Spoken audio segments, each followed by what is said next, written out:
Nagutom ako. Kaya,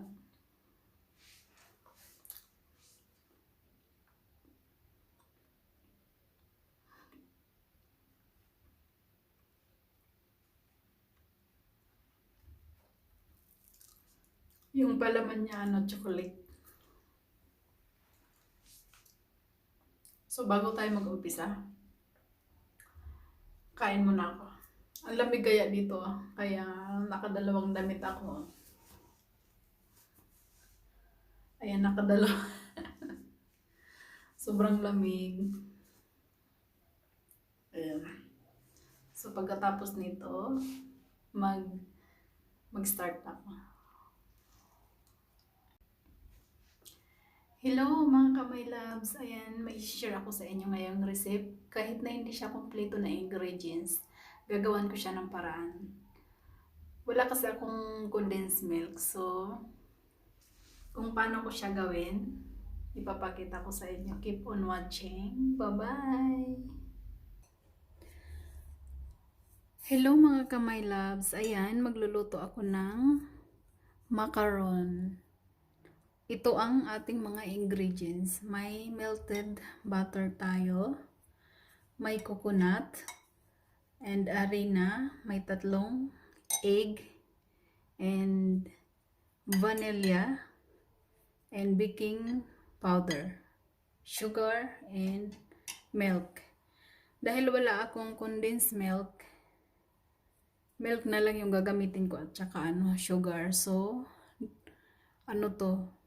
my version macaron. So, keep on watching. Ayan, haluin natin ang egg. Egg ang una nating ilagay.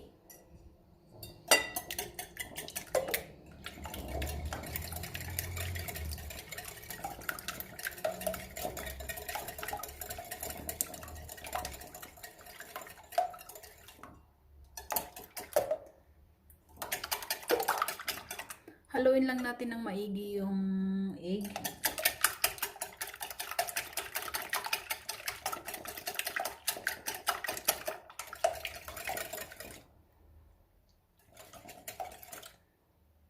Ayan. Next natin ilagay ay yung melted butter. Dahan-dahan lang yung lagay natin kasi mainit yung melted butter natin at haluin natin ng maayos. Ayan, i-mix natin.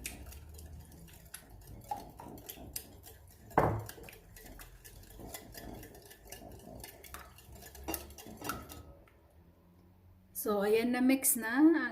Ang sunod nating ilagay ay ang sugar.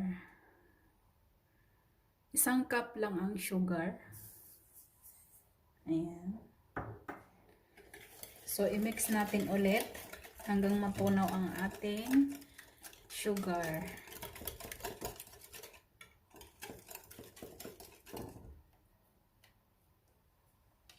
Palitan natin ito kasi medyo maingay yung isa.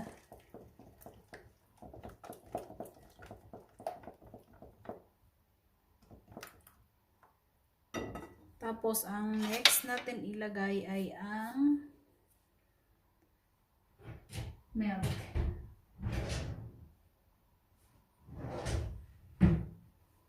Lagyan muna natin yung ilalim ng ayan.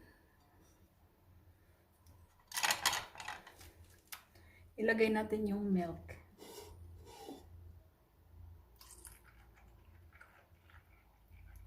Ayan, hindi ko inubos yung 300 milligrams. So, bale, 200 milligrams lang yung nilagay ko.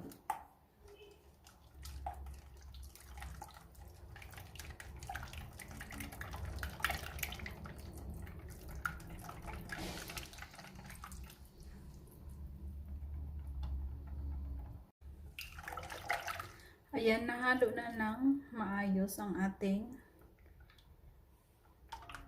ingredients. Ayan. Dapat kasi matunaw ng maayos yung ating sugar. Ang next natin ilagay ay ang coconut.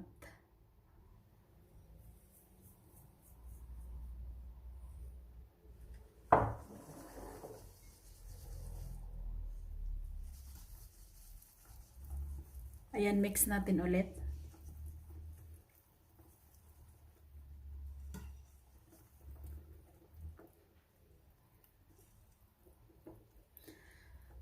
Ito mga kamay loves ay version ko lang to.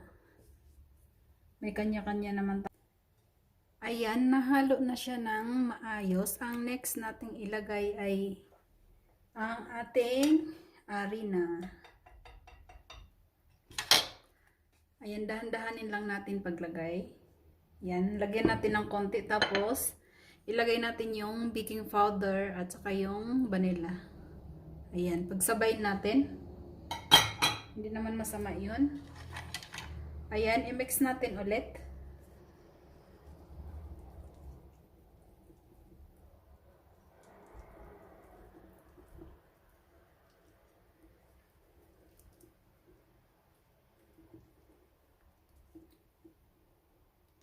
Ayan.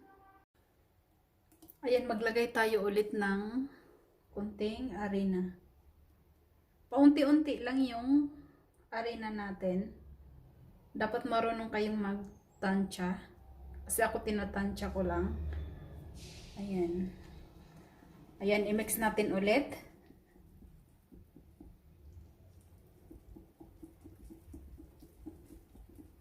Dapat ma-mix siya ng maayos para ano yung ingredients niya. Magpantay. May makina naman ako doon na yung panghalo dito. Kaya lang hindi ako gumagamit nun. So ito lang yung mano-mano lang yung ginagawa ko.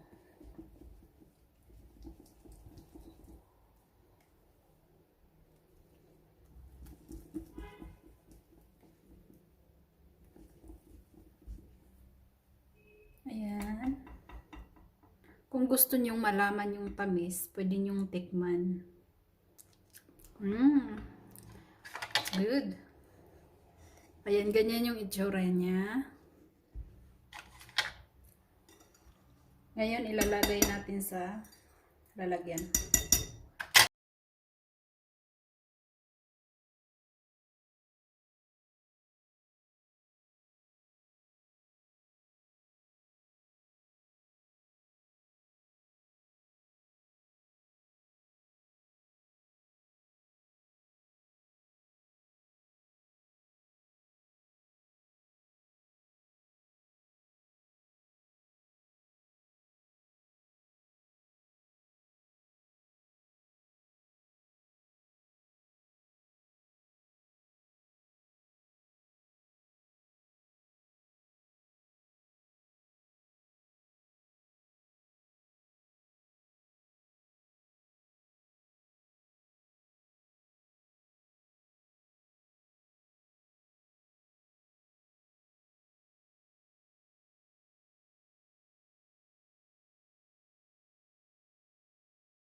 Mga 10 minutes lang yan. Luto na yan. Ayan. Ito na mga kamay loves. Luto na ang ating makaron. Ayan. Makaron na malalaki. Ayan. Ayan. Init. Mainit pa. Aray-aray.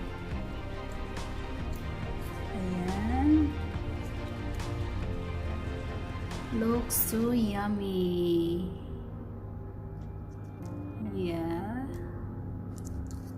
So, lagay natin dyan. Ang init.